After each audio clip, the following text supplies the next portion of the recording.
तुम्हारे लिए सही क्या है और गलत क्या है ये चीज हर इंसान को पता होती है, लेकिन फिर भी तुम वही करते हो जो चीजें तुमको आगे बढ़ने से रोकती हैं। ये बात तुम अच्छे से जानते हो कि तुम अपने लाइफ में कुछ ऐसा नहीं कर रहे हो जो तुमको डेली एक दिन पहले से बेहतर बनाए, लेकिन फिर भी तुम वहीं पर स्टक हो। और इसमें तुम्हारी ही गलती है कि तुम खुद को कंट्रोल नहीं कर पा रहे हो। आज के टाइम पे इतना ज्यादा डिस्ट्रैक्शन है कि तुम्हारा माइंड हर दिन नए नए चीजों को अडॉप्ट कर ले रहा है। इस बात से अग्री हर वो इंसान करेगा जो इस वीडियो को देख रहा है कि तुम अपना हर दिन वेस्ट कर देते हो, और जब रात में तुम सोने जाते हो तो तुमको तुम्हारे लाइफ का टेंशन होता है और रिग्रेट भी होता है कि यार आज मैंने कुछ नहीं किया, मेरा आज का दिन भी वेस्ट हो गया, लेकिन कल से मैं अपने लाइफ को ट्रैक पर जरूर लाऊंगा। और फिर सुबह होता है, तुम अपना फोन उठाते हो, फिर दोबारा से तुम उसी लूप में फंस जाते हो और यही चीज सालों से रिपीट हो रही है तुम्हारे साथ। हेलो एवरीवन, मेरा नाम है सौरभ गोविंदराव। अगर आप हमारे चैनल पे पहली बार आ रहे हो तो वेलकम, और अगर आप हमारे रेगुलर व्यूअर हो तो वेलकम बैक गाइस। वीडियो में आगे बढ़ते हैं, आपको इस चैनल से कुछ अच्छा ही सीखने को मिलेगा। देखो, सारा खेल माइंडसेट का है। आज की जनरेशन का अटेंशन स्पैन इतना ज्यादा कम हो चुका है कि कोई भी डिस्ट्रैक्टिव चीज तुमको अपने वश में कर ले रही है और तुम अपने माइंड के गुलाम बनकर ही रह जा रहे हो। और इस बात को समझो, जब तक तुम अपने मन को अपने वश में नहीं करोगे तब तक तुम अपने लाइफ में चेंजेस को इमेजिन भी मत करना। तुम खुद को जिस इंसान की जगह पर देखते हो, जिस इंसान के जैसे बनना चाहते हो, क्या कभी सोचा है वो इंसान आखिर वहां तक कैसे पहुंचा? खुद से एक सवाल पूछो कि क्या वो इंसान वहां पर होता जहां पर आज वो अभी है, अगर वो तुम्हारे जैसे डिस्ट्रैक्शंस के लूप में फंसा होता तो। आई नो कि तुमको इसका आंसर मिल गया है कि तुम अपने इंस्पिरेशनल इंसान के जैसा बन पाओगे या नहीं। किसी को सिर्फ इंस्पिरेशन मानने से तुम उसके जैसा नहीं बन पाओगे। फॉलोअर होने में और कल्ट फॉलोअर होने में फर्क होता है। अगर सच में सक्सेसफुल होना है अपने लाइफ में तो अपने इंस्पिरेशनल इंसान के सक्सेस को देखने के बाद उसके रूट को पकड़ो कि क्या चीज उसने ऐसा किया जो तुम नहीं कर रहे हो। अगर तुम सच में किसी इंसान के कल्ट फॉलोअर बन के उसको थोड़ा सा भी फॉलो कर लेते हो ना, तो तुम एक दिन उसी के जैसा बन जाओगे।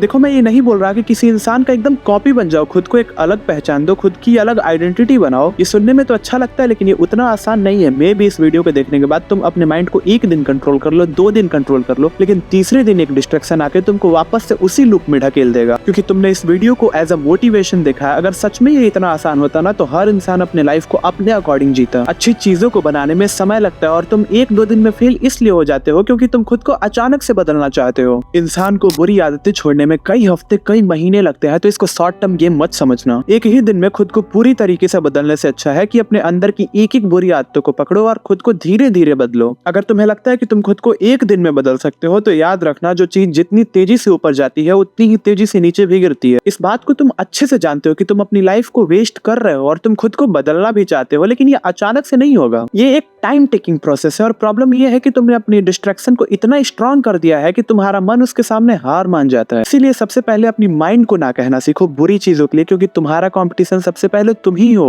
इंसान सबसे पहले खुद से ही हारता है और खुद से ही जीतता है। आज तुम्हारा सिचुएशन जैसा भी है, उसका क्रेडिट तुम खुद को ही दो, दूसरों को दोष देना बंद करो। और अपनी ट्रांसफॉर्मेशन जर्नी में सबसे पहले एक्सेप्टेंस सीखो। अपने रिसोर्सेस को, अपने पेरेंट्स को, अपने सिचुएशन को दोष देना बंद करो, क्योंकि जिस दिन तुम चीजों को एक्सेप्ट करना सीख जाते हो कि हाँ, मैं आज जहाँ पे हूँ मैं अपनी वजह से ही हूँ, तभी से तुम्हारा ट्रांसफॉर्मेशन स्टार्ट हो जाता है। हर टाइम खुद से क्वेश्चन करते रहो, हर टाइम कोई भी काम करते हुए, कि मैं अपना टाइम तो नहीं वेस्ट कर रहा। ये तुम्हारे लिए अलार्म की तरह काम करेगा। तुम खुद से झूठ नहीं बोल पाओगे और फिर धीरे धीरे तुम टाइम की भी वैल्यू सीख जाओगे। और जो भी लोग आगे चल के अपने लाइफ में बर्बाद हो जाते हैं या स्ट्रगलिंग रह जाते हैं, वो सिर्फ एक ही कारण से कि उनको सही समय पर समय का कीमत नहीं पता चला। तुम्हारे टीन्स और 20s का ही मेहनत तुम्हारे पूरे लाइफ को डिजाइन करेगा। तो अपना जितना भी टाइम है वो सारा प्रोडक्टिव बनने में बिता दो। प्रोडक्टिविटी के अलावा तुमको कुछ और सोचना ही नहीं है। अगर तुम सच में सीरियस हो ना, तो प्लीज खुद को बाकी लोगों से अलग बनाओ। सिर्फ 5 साल के लिए हर तरह का मौज मस्ती भूल जाओ। इसका मतलब ये नहीं कि सिर्फ काम करते रहो, एंजॉय भी करो। एंजॉयमेंट 2 तरीके के होते हैं, एक फालतू पैसा वेस्ट करके और एक पैसा सही जगह पर लगा के। पार्टीज करने की जगह तुम ट्रैवल करने भी निकल सकते हो। तुमको मजा भी आएगा और तुम्हारा दिमाग भी खुलेगा। चीजें तुम्हारे नजरिए और डिसीजन पे डिपेंड करेंगी कि इस वीडियो को तुम सिर्फ मोटिवेशन के लिए देख रहे थे या मेरी बातों को अपनी लाइफ में इंप्लीमेंट भी करोगे। तो ये वीडियो आपको कैसा लगा कमेंट में जरूर बताना। अगर मेरे से पर्सनली बात करना है तो मेरे इंस्टाग्राम पे आ जाओ, जिसका लिंक आपको नीचे डिस्क्रिप्शन में मिल जाएगा। अभी तक अपना प्रीशियस टाइम देने के लिए बहुत बहुत धन्यवाद।